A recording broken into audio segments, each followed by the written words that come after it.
Wouldn't you be losing more money then, Gil? His eyes remained locked on my ample bosom. If he stared any harder, his eyes would pop out of his head. I get the feeling that you're worth it. He continued to gush. I was, apparently, the hottest thing to grace the hallowed halls of PVU. But I wasn't really listening. A figure crossing the lawn caught my attention. He was tall, just over 6 feet, with broad shoulders and a slim but muscular build. He wore a dark hoodie with a baseball cap and had the hood pulled over top. It was the kind of outfit designed to be generic. Head down and hands stuffed into either side pocket, gait steady but unhurried. Everything about him was an obvious attempt at invisibility. Unfortunately, he failed. This boy would stand out in a crowd of 2 million. It wasn't his looks. You couldn't see a speck of skin under all that dark clothing.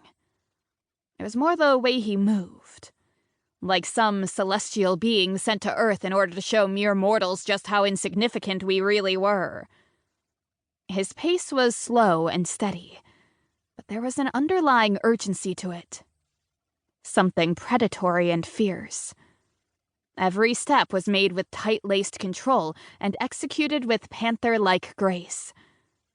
The smooth, slinking crawl as an animal approached its prey, just before pouncing for the kill. And pounce he did. Gil was still talking, but I couldn't tear my gaze away from Hoodie Guy. 10 more steps and his shadow loomed overhead, blotting out every inch of the mid-morning sun and sending a chill that had nothing to do with the absence of light up my spine. Leave.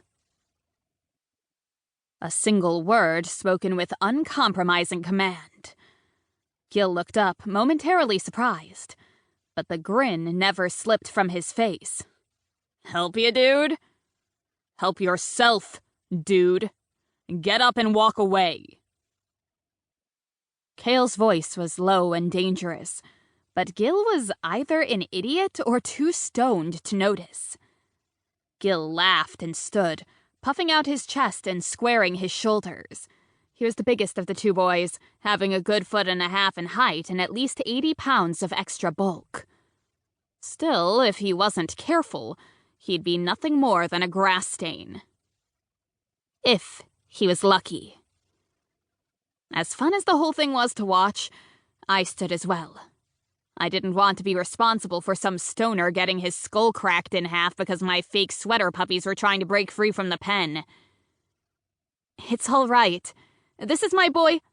Nah, baby, Gil said with a huff.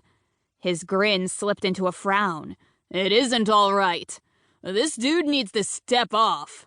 I don't see his name written on you. This was true, but technically my name was now written on him. Kale removed his glasses, his piercing blue eyes boring into Gil's. He was smart enough to take a step back. I didn't know what he saw there that disturbed him so much. All I saw when I peered into those baby blues was perfection wrapped up in an amazingly drool-worthy package. Other people, though, they saw danger. They saw death. They saw run like hell while you still can. Counting to 10, Kale said. He smiled. The grin went from ear to ear and sent a shiver of excitement through me. You don't want to be here when I get to... Gil shoved me out of the way and power-walked across the courtyard without looking back. I snickered and Kale frowned. 3. I was going to say 3. He ruined it.